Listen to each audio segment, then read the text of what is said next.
भाई इंसान अपनी गाड़ी की सर्विस करवाना भी नहीं भूलता, अपने घर की साफ सफाई करना भी नहीं भूलता, यहाँ तक कि अपने जूतों तक की सफाई करना भी नहीं भूलता, लेकिन अपने शरीर की सफाई वो कब करता है? आप सोच रहे होंगे कि भाई हम नहाते धोते तो रोज हैं, तो सफाई तो हो ही जाती है। मैं बाहर की सफाई की बात नहीं कर रहा, मैं भीतर की सफाई की बात कर रहा हूँ, पेट की सफाई की बात कर रहा हूँ। भाई वाघ भट्ट जी ने आयुर्वेदा में लिखा है कि 99% बीमारियां पेट से पैदा होती हैं। चलिए पहले ये समझ लेते हैं कि हमारे पेट से बीमारियां पैदा कैसे होती हैं, और तभी हम समझ पाएंगे कि फिर उस पेट को साफ कैसे करना है।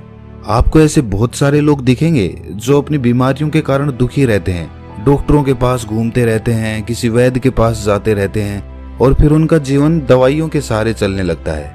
और ये भी हकीकत है कि उन दवाइयों से उन्हें कुछ देर के लिए तो आराम हो जाता है, लेकिन उस बीमारी की जड़ कभी नहीं जाती। और जैसे ही वो दवाई लेना छोड़ते हैं तो दर्द फिर से उनको परेशान करने लग जाता है। भाई कितने ही लोग आपने देखे होंगे, और वास्तविकता में तो आपके परिवार में भी ऐसे लोग होंगे।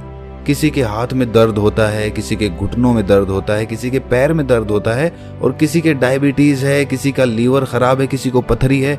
लेकिन समझने की बात यह है कि जिस तरह एक बीज से एक पेड़ बनता है, उसी तरह हमारे पेट में जमा गंदगी से ही इन सारी बीमारियों का जन्म होता है। भाई ये तो हम सभी जानते हैं कि फलों और कच्ची सब्जियों को पचने में तकरीबन 2 से 3 घंटे लगते हैं।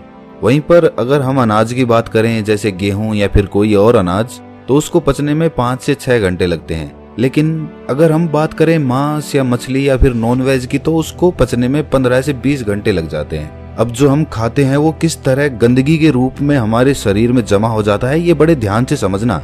ये समझोगे तभी ये समझ पाओगे कि उस गंदगी को बाहर कैसे निकालना है। इससे मैं आपको आसान तरीके से एक उदाहरण के माध्यम से समझाता हूँ। मान लीजिए कि आप अपनी गाड़ी लेकर अपने घर से जाते हैं। रास्ते में गाड़ी सड़क पर चलती है, और कुछ दूर सड़क पर चलने के बाद सामने कीचड़ आ जाता है।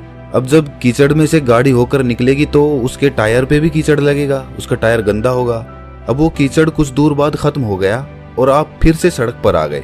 अब फिर से जब गाड़ी सड़क पर चलने लगेगी तो हो सकता है उसका कीचड़ हट जाए, लेकिन वो कीचड़ पूरी तरह से साफ नहीं होता, वो ऊपर ऊपर से साफ हो जाएगा। आप किसी चीज से साफ करेंगे तो भी वो ऊपर से ही साफ होगा, क्योंकि टायर पर जब हम देखते हैं तो उसमें लेयर्स बनी होती हैं, उसमें एक स्पेस बना होता है, एक जगह बनी होती है, और उसमें मिट्टी फंसी रहती है, कीचड़ भी उसी में फंसा रहता है। तो ऊपर से साफ करने पर वो ऊपर ऊपर से साफ होता है। उस टायर को पूरी तरह से साफ करने के लिए आपको तेज प्रेशर से उस पर पानी डालना होगा, तब उस बीच वाले स्पेस से वो मिट्टी निकल कर बाहर आएगी।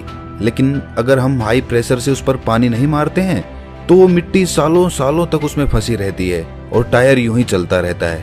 उसी तरह जब हम कोई खाना खाते हैं तो पहले तो वो खाना हमारे मुंह में आता है, मुंह में हम उसे चबाते हैं, फिर वो हमारे पेट में पहुंचता है, जहां पर हमारी इंटेस्टाइन उसमें से रस लेती है, उसमें से जो भी न्यूट्रिशंस होते हैं उन्हें खींच लेती है, और उसके बाद उसे स्मॉल इंटेस्टाइन में भेज देती है, जहां से वो अपने रास्ते से बाहर आ जाता है। लेकिन हर प्रकार के खाने को पचने में अलग अलग समय लगता है, ये तो हमने सीख लिया, अभी पीछे बताया था। तो इससे पहले कि वो खाना पच पाता, हमारे इंटेस्टाइन उसमें से जरूरी न्यूट्रिएंट्स निकाल पाती, उससे पहले ही हम कुछ और खा लेते हैं। अब वो भी तो जाएगा, अब वो खाना जो हमने अभी खाया है वो भी इसी रास्ते से वहीं पर पहुंचेगा। तो अब जो खाना पहले से हमारे पेट में पड़ा हुआ है, जो पूरी तरह से हजम भी नहीं हुआ है, डाइजेस्ट नहीं हुआ है, वो अभी उस पर प्रेशर लगेगा। किसका?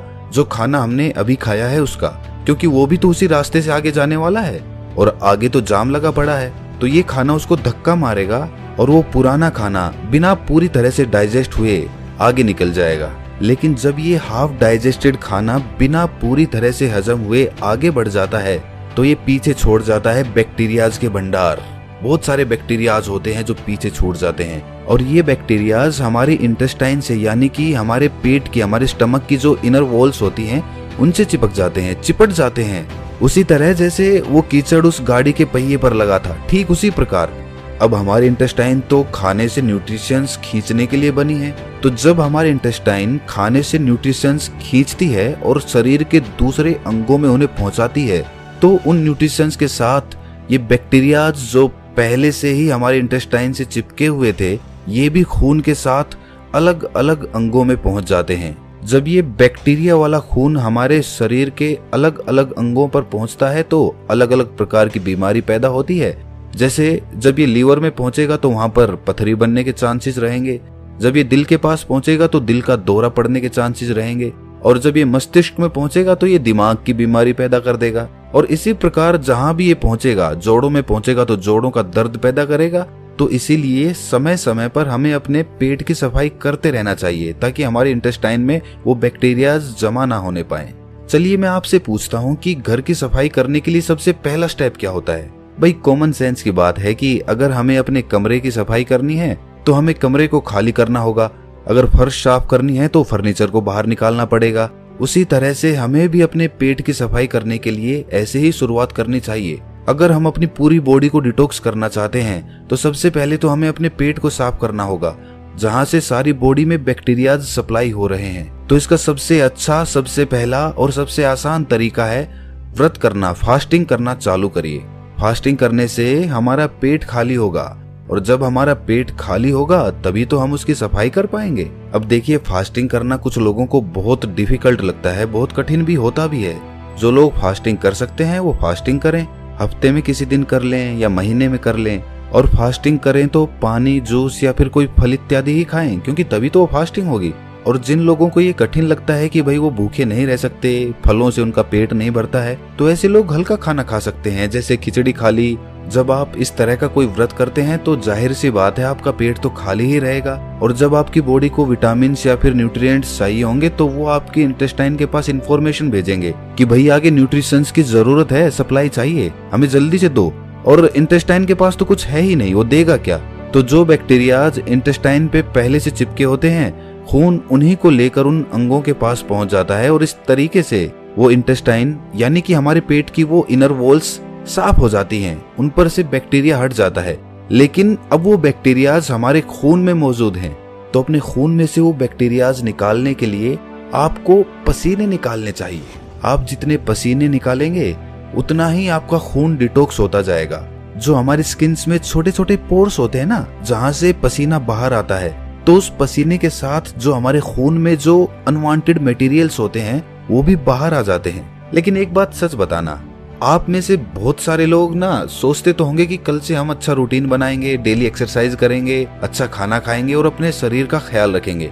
लेकिन अगली सुबह आते ही आप भूल जाते हो, फिर से वही रूटीन, फिर से लेट उठना, फिर से ऑफिस में जाना और फिर से आकर उसी तरह से रात में लेट सोना। देखिए, इसमें गलती इंसान की नहीं होती, इंसान का रूटीन ही ऐसा हो गया है। वो कभी रात की ड्यूटी करता है तो कभी दिन की ड्यूटी करता है, तो इस तरीके से उसका कोई रूटीन फिक्स हो ही नहीं पाता, और वो अंदर ही अंदर अपने मन में निराश होता चला जाता है। भाई किस तरह से एक्सरसाइज स्टार्ट करोगे? टाइम तो मिलता ही नहीं तुम्हें, कैसे अपना ख्याल रखोगे बताओ मुझे। तो दोस्त, इसके लिए विकल्प होते हैं। अगर तुम ध्यान से सोचोगे, दिमाग लगाओगे, तो तुम्हें ऐसे तरीके मिल जाएंगे। भाई इसके लिए हमें जापान के लोगों से सीखना चाहिए। जापान के लोगों का भी शेड्यूल इसी तरह बिजी रहता है, उन्हें टाइम मिल ही नहीं पाता कि वो एक्सरसाइज करें। उस देश में भी ज्यादातर लोगों को टाइम मिल ही नहीं पाता कि वो एक्सरसाइज कर लें, इसीलिए वो अपने पास एक साइकिल रखते हैं। कहीं जाना हो इधर उधर, छोटी मोटी जगहों पे, ज्यादा दूर नहीं जाना हो, वहां पर वो अपनी साइकिल का इस्तेमाल करते हैं, वरना तो पब्लिक ट्रांसपोर्ट में या फिर खुद की कार से ट्रेवल करते हैं। ज्यादा दूर नहीं, लेकिन छोटी जगहों पे कुछ दूर जाने के लिए वहां तो हम साइकिल का इस्तेमाल कर सकते हैं।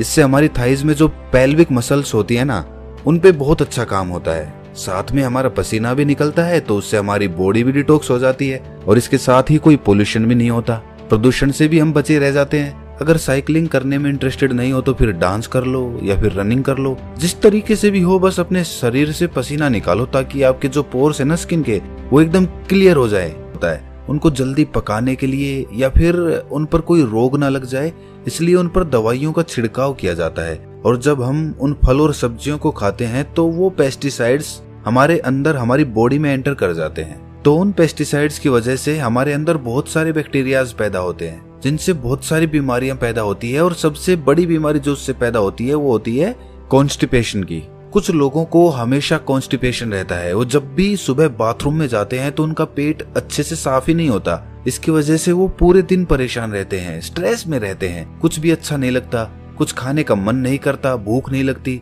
तो उन लोगों के लिए त्रिफला चूर्ण सबसे अच्छी औषधि मानी जाती है। त्रिफला के नाम से ही पता चलता है कि ये 3 फलों से मिलकर बना होता है। आंवला और हरड़ त्रिफला चूर्ण के मेन कंपोनेंट्स होते हैं। आंवला में विटामिन सी होता है, फाइबर होता है, और वहीं पर हरड़ एक बहुत अच्छा एंटीबैक्टीरियल होता है, जिस दिन आप सुबह सुबह नींबू पानी नहीं पीने वाले, उस दिन आप त्रिफला चूर्ण का सेवन करें। 1 छोटी चम्मच अच्छे से गुनगुने पानी में मिलाकर पी जाओ। उसके बाद देखना क्या कमाल होता है। खाना अच्छे से डाइजेस्ट होगा। सुबह पेट इतने अच्छे से खाली होगा कि पूरा दिन हल्का हल्का महसूस करोगे। और इसे भी रोज लेने की जरूरत नहीं है भाई। 1 हफ्ता आपने नींबू का पानी ले लिया, फिर किसी दूसरे हफ्ते आपने त्रिफला चूर्ण का सेवन कर लिया। इस तरह अल्टरनेट तरीके से इनका इस्तेमाल करना है। कहीं पता चले कि आप नींबू पानी भी पी रहे हैं और साथ में त्रिफला चूर्ण का भी सेवन कर रहे हैं। ऐसा मत करना। अच्छा, एक राज की बात बताता हूँ। जो लोग अल्कोहल ज्यादा पीते हैं ना, उसकी वजह से उनकी बॉडी में एसिडिटी बढ़ जाती है। तो ये जो त्रिफला चूर्ण है, ये उस अल्कोहल के इफेक्ट को भी बहुत कम कर देता है। अच्छा देखिए, अगर आप पहले से कोई और दवाई ले रहे हैं तो त्रिफला चूर्ण को अवॉइड करना या फिर अपने डॉक्टर से कंसल्ट करके तभी लेना। अच्छा, एक और बहुत अच्छा तरीका होता है बॉडी को डिटॉक्स करने का, और वो है कि खाने से पहले फ्रूट्स या फिर सैलेड खा लो अच्छे से पेट भर के। उससे क्या होता है कि फलों में और सलाद में ना फाइबर होते हैं बहुत अच्छी मात्रा में। जब वो फाइबर हमारी बॉडी में पहुंचते हैं तो वो ल्यूब्रिकेशन पैदा करते हैं, जिस ल्यूब्रिकेशन की वजह से जो हम खाना खाते हैं वो कहीं पर अटकता नहीं है, वो आसानी से नीचे चला जाता है। और खाना कभी भी पूरा पेट भर के मत खाना। खाना हमेशा 80% के लगभग ही खाना चाहिए। 20% जगह पेट में खाली रहनी चाहिए। ये सारे तरीके आपकी बॉडी को पूरी तरह से डिटॉक्स कर देंगे। इनमें से कुछ तरीके थोड़े आसान हैं तो कुछ तरीके थोड़े कठिन हैं। आप अपनी सुविधा के अनुसार कोई भी तरीका अपना सकते हैं, लेकिन ये सारे तरीके बॉडी को डिटॉक्स करने के लिए हैं। माइंड को डिटॉक्स करने के लिए कुछ अलग तरीके होते हैं। अगर इस वीडियो में हम डिस्कस करेंगे तो ये वीडियो बहुत लंबी हो जाएगी, लेकिन आप ये जान लीजिए कि जितना जरूरी बॉडी को डिटॉक्स करना है, उससे कहीं ज्यादा जरूरी माइंड को डिटॉक्स करना होता है। क्योंकि हमारे माइंड में ना बहुत सारा स्ट्रेस है, बहुत एंजाइटी है, बहुत सारे डर है, फियर है, ईर्ष्या है, जलन है, द्वेष है, पता नहीं किस किस तरह के इमोशंस हमारे दिमाग के अंदर भरे पड़े हैं, जो कभी खाली ही नहीं होते, जो वहीं पर अटके रह जाते हैं और हमें हमेशा परेशान करते रहते हैं, नई नई बीमारियों को पैदा करते रहते हैं। उससे मानसिक बीमारियां बहुत सारी पैदा होती हैं।